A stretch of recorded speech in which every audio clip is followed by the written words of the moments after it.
My name is Kim McMillon, and I want to welcome you to our Halloween show for Bay Area Art Beat.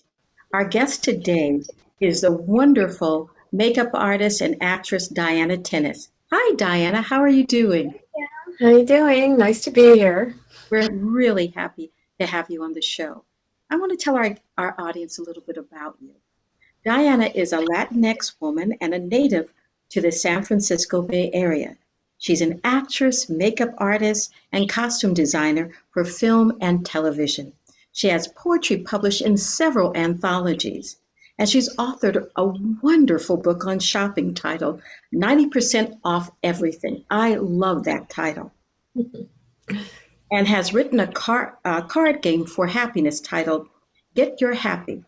Diana has also been in the Wall Street Journal and on sfgate.com. So, Diana, did you ever think that you would go into the theater and acting and makeup? And I just wondered, how did you get started in this area? Well, I did start acting when I was 13 years old. And then I went back again as an adult. But I went to school for fashion design originally. And so then I worked in that area for a while. But my first job as a makeup artist, I was working on an independent film as a costume designer. And then the producer needed somebody to do the drag queen makeup. We had a drag queen in the show. And at first I was a little horrified because I was like, that's a lot of work. But then I realized, that was another area that I wanted to expand my creativity. I took the challenge on. I did the drag queen from head to toe, the wardrobe, the wig, the makeup, the shoes, every single thing. It was a lot of work, but it was also a lot of fun. And that was my beginning into makeup. Excellent. I have to admit, I've seen your work. In fact, our audience has the opportunity to see your work today, and it's absolutely brilliant, beautiful. You're excellent at what you do. Now, you also work with one of my all-time favorite actresses who has passed, Cecily Tyson. And tell me about, what was that like? It was such a privilege to be able to work with her. I almost didn't even take the job because at that time I was concentrating on doing makeup. But a friend of mine recommended me to the job. The producer called me and I was going to say no. I had already made up my mind I was going to say no. And he said, "Oh, do you know who we have working on the film?" And I said, "No, I don't." And he said, "Cecily Tyson, Louise Fletcher, Leah Delaria, and Julie Brown, all extremely accomplished actresses." And I was like, oh my gosh, I have to do this. And I did.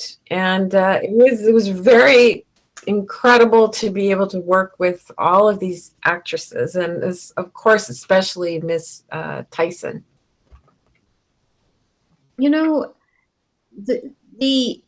What I love about you is your versatility. And because but the fact that we're in the Halloween time period, it's all about the makeup, it's about the costumes, and it's about how you want to present yourself. And whether it's scary, glamorous, or just creative, out of this world. And so one of the things people question about, where do they get their makeup, or what type of makeup do they get, or what's the best place to find costumes? Can you give us some of your ideas that might be helpful to our audience? Sure. Of course, you can just go online to, Amazon or some of these other places that have costumes and get a costume. But, the easiest way actually to get any kind of Halloween costume together is just to do makeup, and you can be a skull, you can be a zombie, you can be Frankenstein, you can be, a lot of different things by just putting makeup on. And there's lots of tutorials online. Honestly, the best places to probably get makeup for the average person is just go to Walgreens. But I would recommend the regular makeup section not the Halloween costume makeup section, because most Halloween makeup that you buy in Halloween stores and in the Halloween sections is grease paint, which is very difficult, and I don't even understand why, but it's kind of traditional because that's theatrical makeup, but it's also just really difficult to use. So if you're gonna buy any kind of makeup, look for water-based makeup, okay? That it's just going to be easier to apply, easier to take off, easier to blend. And like I said, just go to the regular makeup section and buy. You can buy inexpensive, good quality makeup. You can, NYX is a good brand. You know, Maybelline, I mean, all of the regular makeup brands, and a lot of times they're selling Halloween makeup. So I would stick with those. Again, just look for water-based makeup. Yeah. And another thing that people often do is they use things that say they're not toxic, but they shouldn't really be used on your skin. Can you give us some examples of that? Great. Well, yeah, I mean, the other place where people sometimes get Halloween makeup is, say, like a place like, you know, like a craft store like Michael's or some of these other places. You know, you don't want to use, again, acrylic makeup. You don't want to use watercolor, even though it says non-toxic. You do not want to use that because that is formulated for paper and not for skin, okay? Or it's formulated for furniture and not for skin, even if it says non-toxic on it. People can get reactions from this. You know, it's very bad. Don't use spray paint. Okay, there are spray paints that you can use, but again, it has to be formulated for skin. So that's the distinguishing part. Michael's does have a very small section where they actually do sell face and body paint there. Okay, so but you probably have to ask. It's usually a small section. Hopefully, it'll be bigger this Halloween, but again, make sure that it is water-based makeup formulated for skin. So, and you know, the safest place to go is if you do have a local Halloween store, or not even a Halloween store, actually a costume store. They will sell makeup that you can use that is water-based. Okay, for example, the brands are Kryolan, Snazaroo, Ben Nye. They have glitters. They have all kinds of different things. If you find a real costume shop, okay, not a Halloween store, a costume shop, they will have all the right makeup that you need. And you can go online to Amazon or, you know, some other places and buy some of these brands of makeup. Okay. So, thank you. Now, what do you plan to go to? What costume are you planning to be dressed up in this year? Well, this year I thought Cleopatra would be really fun to do. I generally have a lot of costumes in my closet. So, but this year I've had Cleopatra and I've never worn her, so I figured it's about time. Yeah. Excellent. You'll make a great Cleopatra. Thank you. I am so grateful because your words, believe it or not, could stop someone from making a grave mistake with regard to face painting or makeup. So I want to thank you for that, and particularly for being on the show. You're welcome. I thank you for inviting me. I'm so glad to be here. And, you know, if you have questions, I'm on Google. My website's imakefaces.com. So I'm all over the place. Yeah. Excellent, excellent. And I want to tell our audience we'll be right back.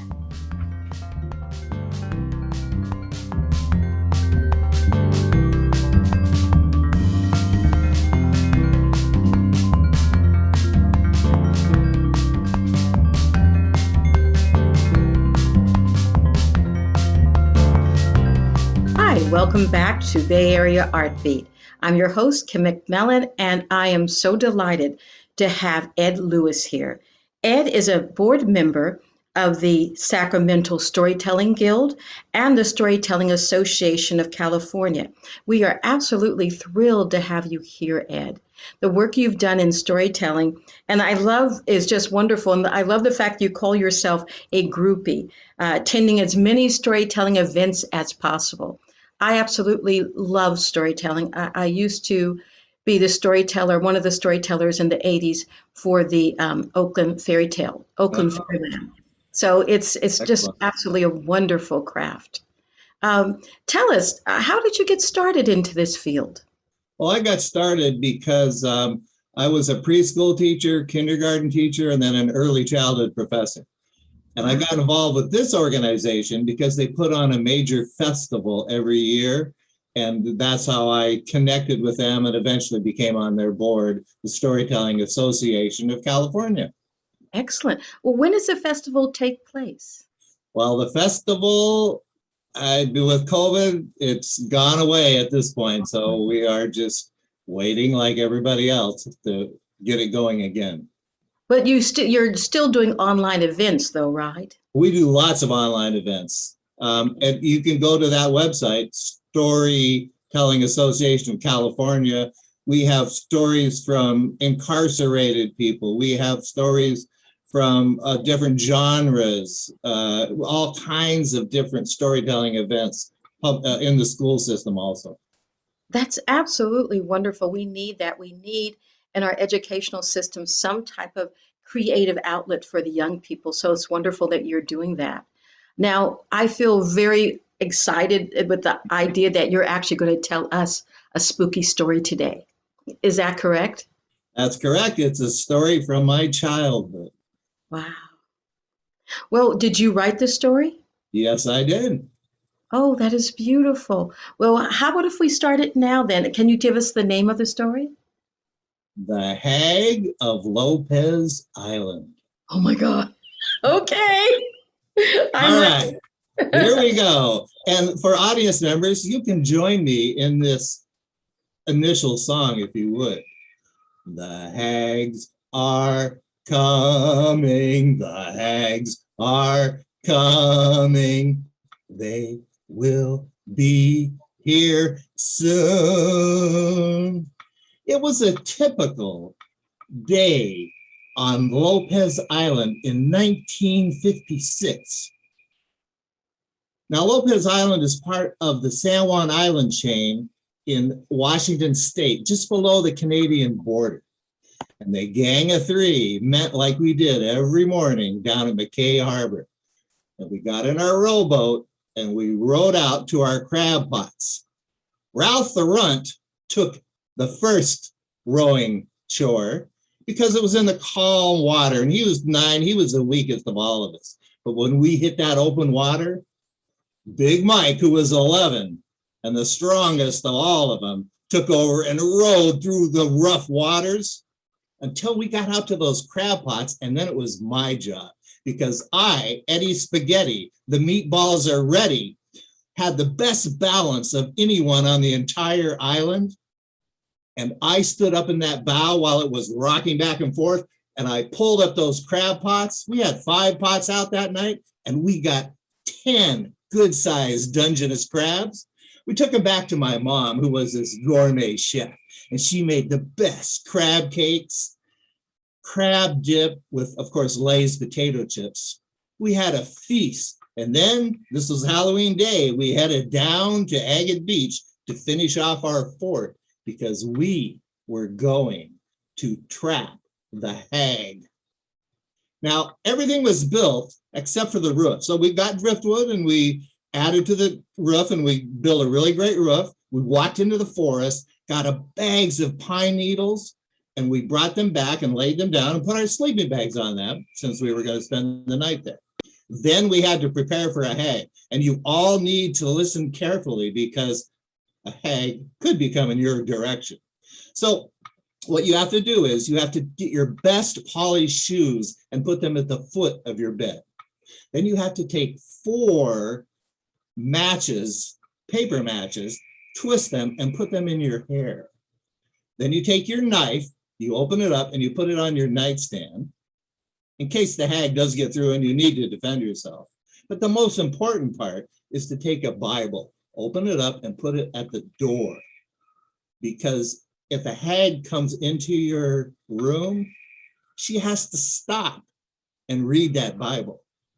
And if she's still reading it when the light comes up, poof, she's dissolved. So we were all prepared.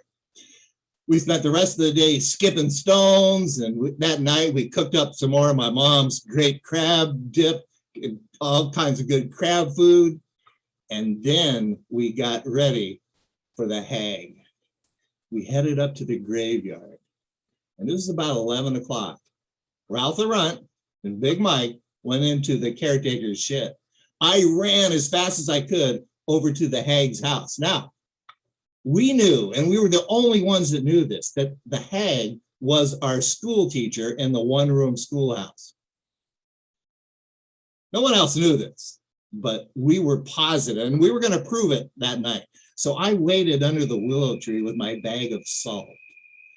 And at 11:30, she came out the door. She pulled off her skin and laid it over the railing. And with blood dripping, she clanked her way down the path yard to the gravesite.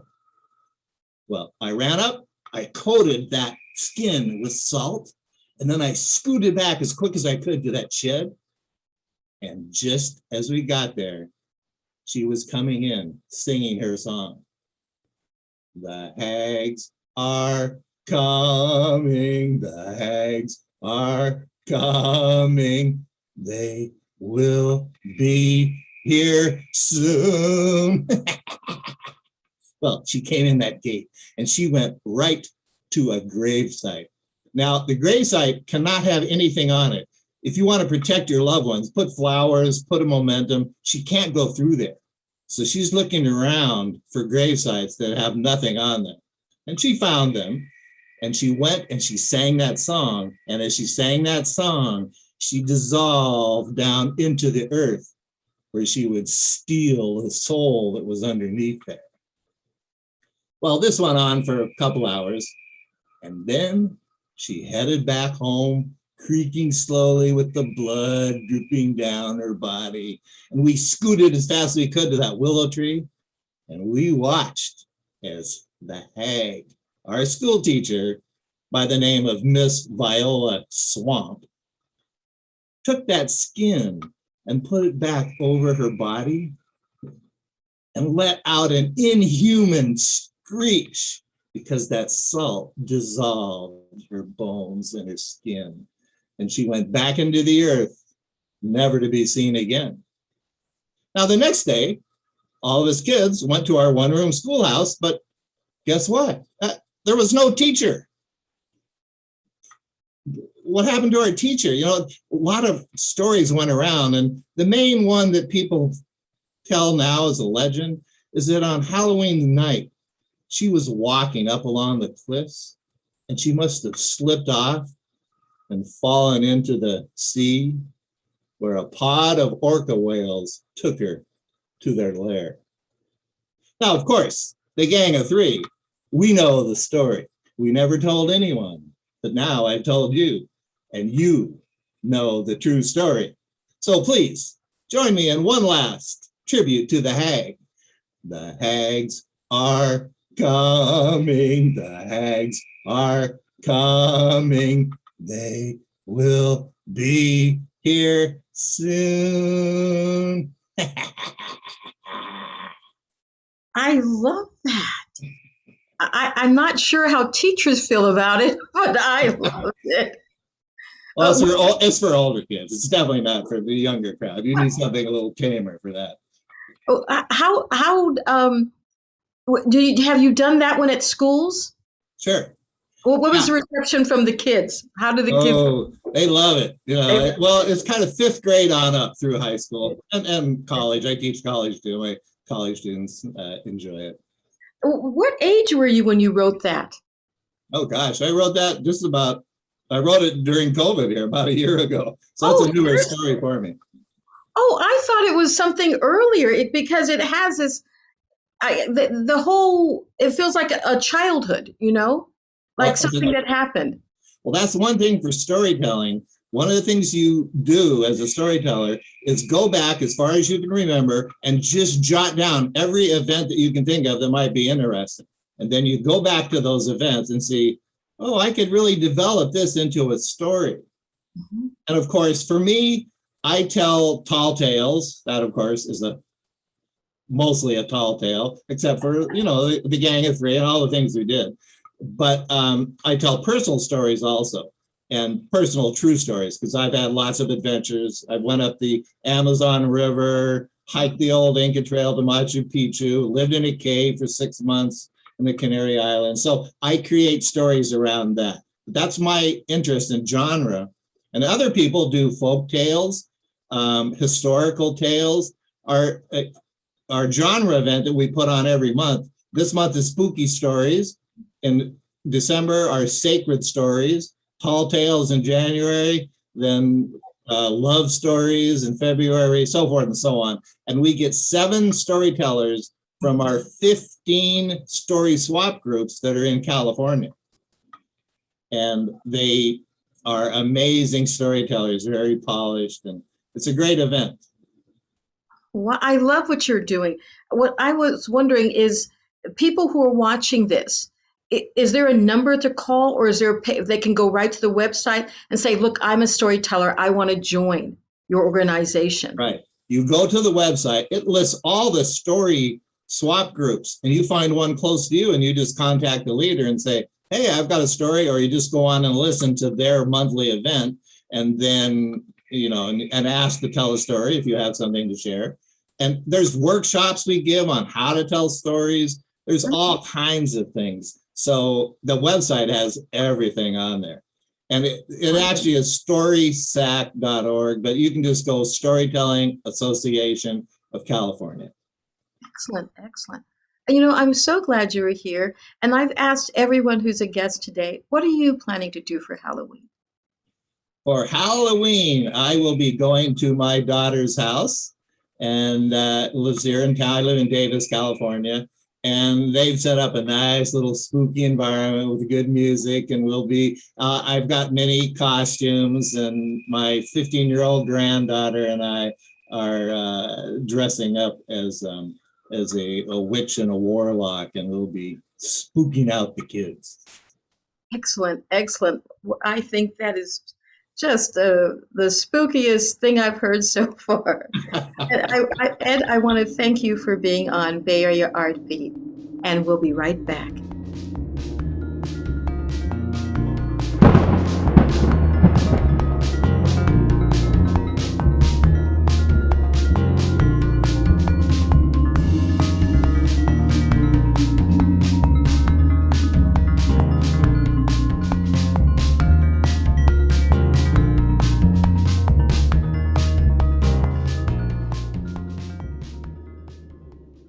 Hi, welcome back to Bay Area Art Beat. We have a treat for you.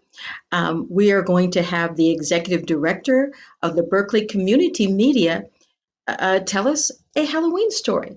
But before we get to that, I want to say to you, if you have an idea, or if you have a story or a program that you would like on Berkeley Community Media, please give us a call or email us and let us know what you have, because we are really about community. We're about helping people discover that artistic or that special thing about themselves or their art that can be taken a step further and shown to our audience and really be a part of our world. And we would love to have you. Now, so get ready to be scared.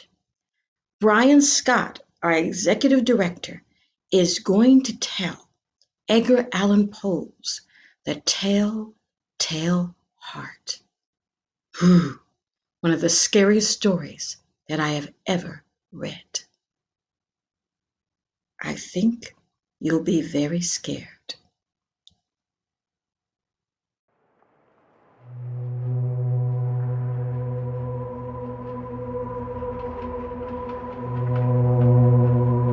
True. Nervous, dreadfully nervous I had been and am. But why will you say that I am mad? Hearken, and observe how calmly I can tell you the whole story. It is impossible to say how first the idea entered my brain, but once conceived, it haunted me day and night. Object there was none. I loved the old man. For his gold I had no desire. I think it was his eye.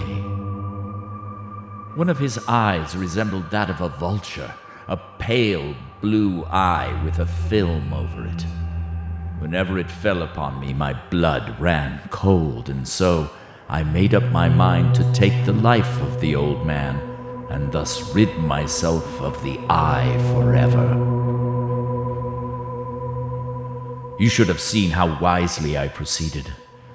I was never kinder to the old man than during the whole week before I killed him. And every night, about midnight, I turned the latch of his door and opened it, oh, so gently. I put in a dark lantern so that no light shone out, and then I thrust in my head.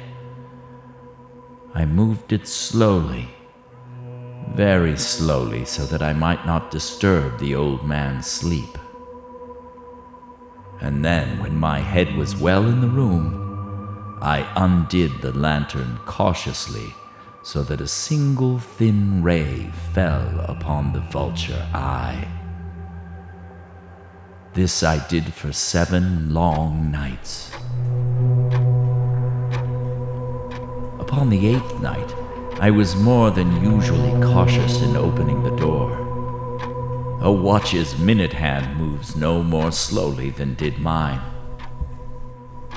When I had waited a long time, very patiently, I resolved to open a very little crevice in the lantern until at length a single dim ray, like the thread of a spider, shot out and fell upon the vulture eye. It was open, wide open, and I grew furious as I gazed upon it. A dull blue with a hideous veil over it that chilled the very marrow in my bones. Now, there came to my ears a low, dull, quick sound such as a watch makes when enveloped in cotton. It was the beating of the old man's heart. It increased my fury as the beating of a drum stimulates the soldier into courage. A new anxiety seized me. The sound would be heard by a neighbor.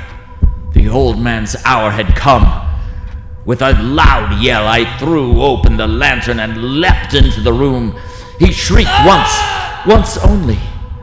In an instant, I dragged him to the floor and pulled the heavy bed over him. But for many minutes, the heart beat on with a muffled sound. At length, it ceased. I removed the bed and examined the corpse. The old man was dead. His eye would trouble me no more. If still you think that I am mad, you will think so no longer when I describe the wise precautions I took for the concealment of the body. First, I dismembered the corpse.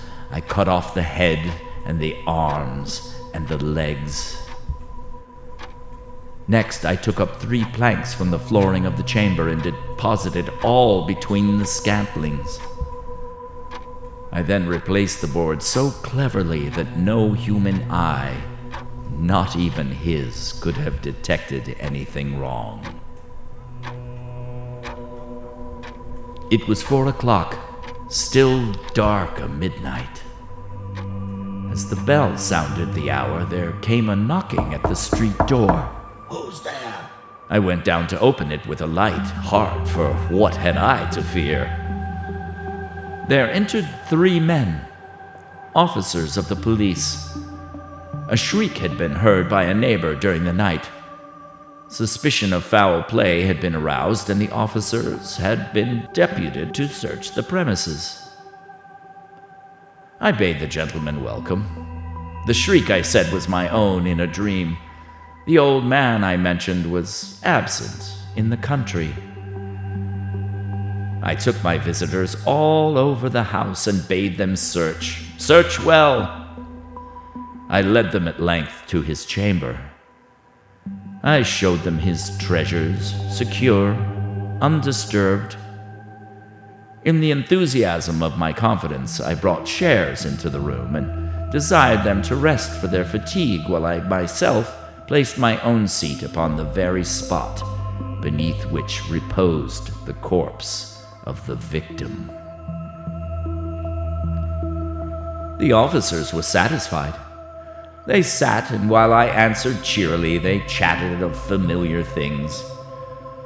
But ere long, I felt myself getting pale and wished them gone. I fancied a ringing in my ears.